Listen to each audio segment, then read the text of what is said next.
In today's tutorial, we'll learn how to remove and install a freewheel on your rear wheel. You may remember a while back when we covered cassette removal and installation. Here's how the two systems differ. A cassette is a series of gears that slides onto a free hub body. This is a better system because it allows you to replace worn sprockets without having to replace the freewheeling unit. A freewheel, on the other hand, contains both the sprockets and a free hub in a single unit that threads onto the outer flange of your hub. We'll be covering removal and installation of this style today.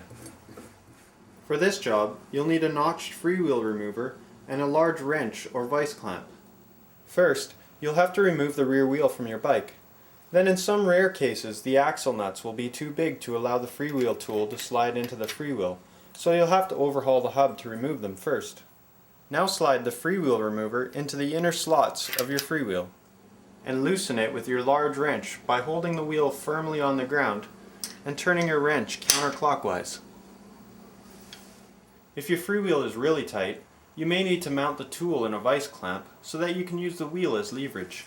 I don't have a clamp to demonstrate this, but once mounted in the vice, you can easily turn the wheel counterclockwise to loosen the freewheel. Before installing the new freewheel, inspect the threads on the hub to make sure they aren't damaged. Be very careful threading the new freewheel on, as you don't want to cross-thread it. If it feels unusually tight right away, back the freewheel off and try again till it threads on smoothly.